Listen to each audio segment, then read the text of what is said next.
Salutations, prospective applicants, and welcome to World Eater.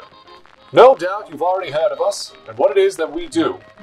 We are America's #1 manufacturer of anti-kaiju technology, producing the industry standard in piloted anti-kaiju countermeasures, or PACs for short. What you may not know is that, unlike the other saps out there who are willing to hand off their hard work to the government just for the publicity, we value our packs enough to charge top dollar for each and every one we make. That's where you come in. We're looking for the most brilliant minds this country has to offer to join our elite team of scientists, engineers, and pilots. Interested? Of course you are. Now hold on, we can't just drop you in until we know that you understand what it is that we're really about here at World Eater. Stay tuned for an in-depth disambiguation regarding our product, and equally as important, the kaijus that keep us in business.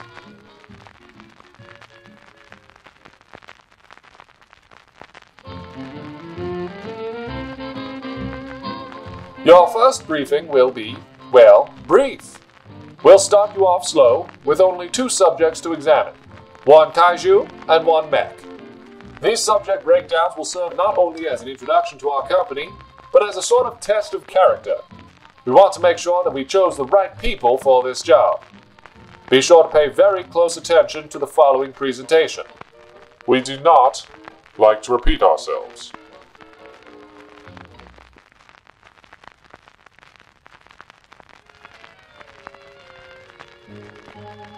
We all remember where we were when the first kaiju tore its way into our world. Emerging from a heavily wooded and relatively uninhabited region of Pennsylvania, codenamed Genesis was a wake-up call for the whole world. We may consider her small by today's standard, but at the time she was unlike anything anyone had ever seen before. Now, at this point in World Eater's history, we had assumed that there was no possible way to fight back against such a beast. To our surprise, and the surprise of the nation, the US military did a heck of a job taking the thing down. Impressive, but it raised several concerns. Genesis never fought back, never traveled far, and exhibited no hostile behavior. What were we to do if a more dangerous kaiju were to strike?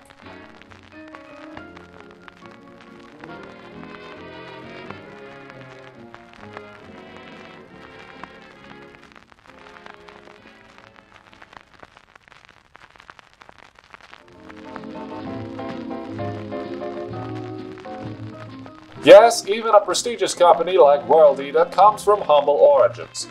Our founders, with their revolutionary engineering skills, sought to change the world forever with their automated mechanized servants.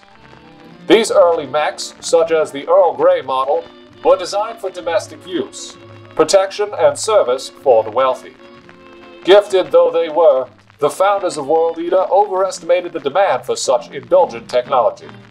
Though they were considered a marvel of modern engineering, only 3 of these Earl Grey units were ever sold. The cost of production far exceeded the minimal revenue from sales, and the executives at World Eater struggled to find a new market for their inventions.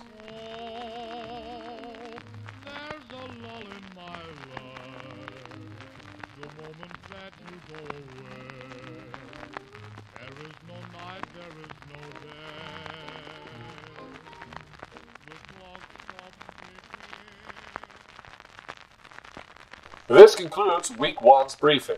Stay tuned for the next part of your orientation.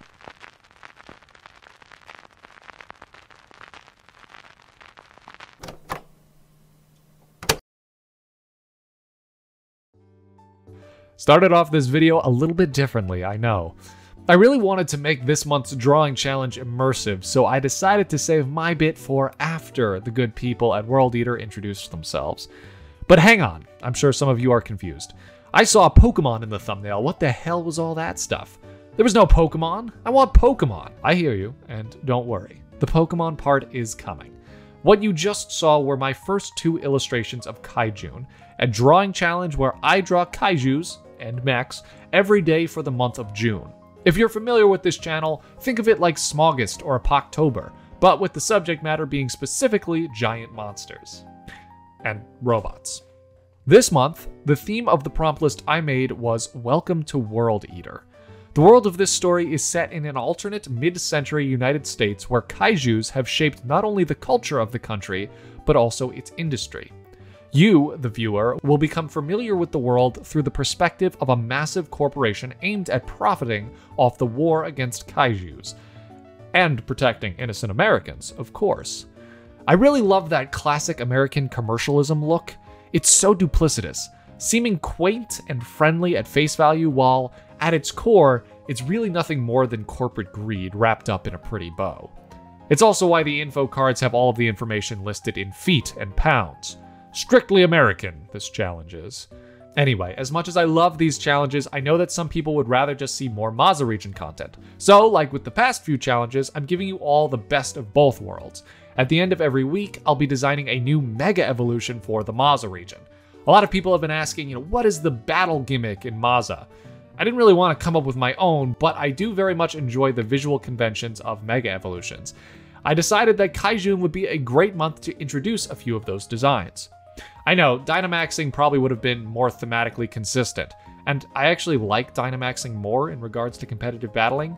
Megas, though, are just more fun to design. So that's what we're gonna do. The first week of KAIJUNE is really only 3 days, but it ends with day 3's prompt, Dark, which means that I was going to create a Dark-type Mega Evolution for a Pokemon in the Maza region. I chose NOCTAVISPA.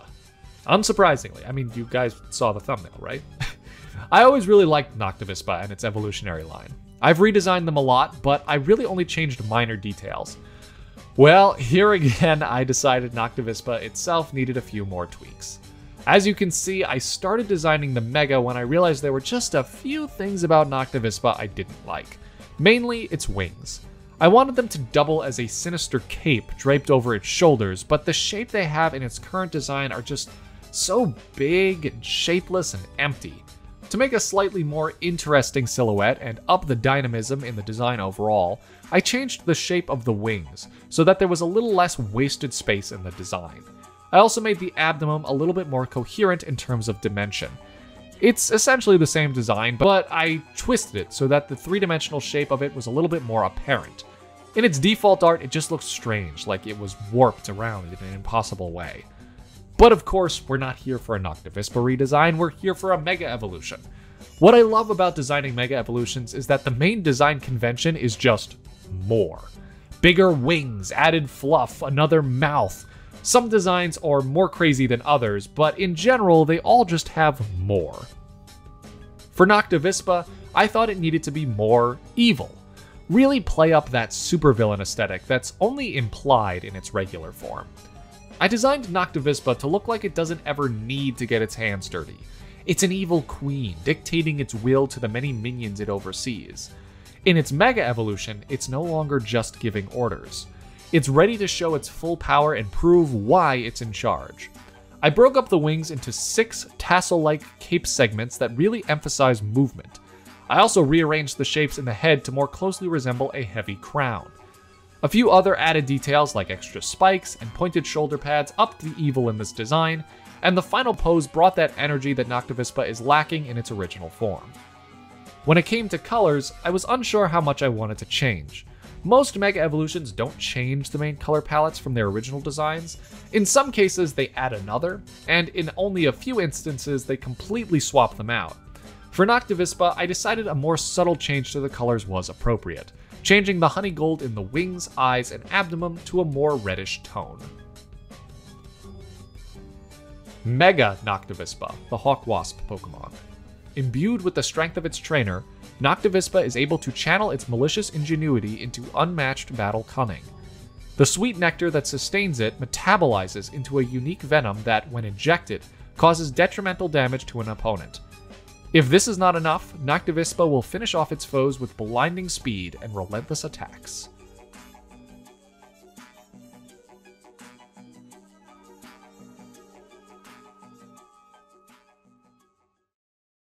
So that's the first week of KAIJUNE. Well, kinda. Really, it's more like the first 3 days. Regardless, I hope you enjoyed my first few Kaiju designs and the first of 4 Mega Evolutions. I'd also like to encourage anyone out there interested in participating in KAIJUNE to share your work in the June channel of the Subjectively Discord. I'll share my favorite pieces from the bunch at the end of each Kaijune video. Thank you all for watching. Be sure to smack that like and subscribe button and stick around for more monsters. Peace, and I'll see you all in the next video.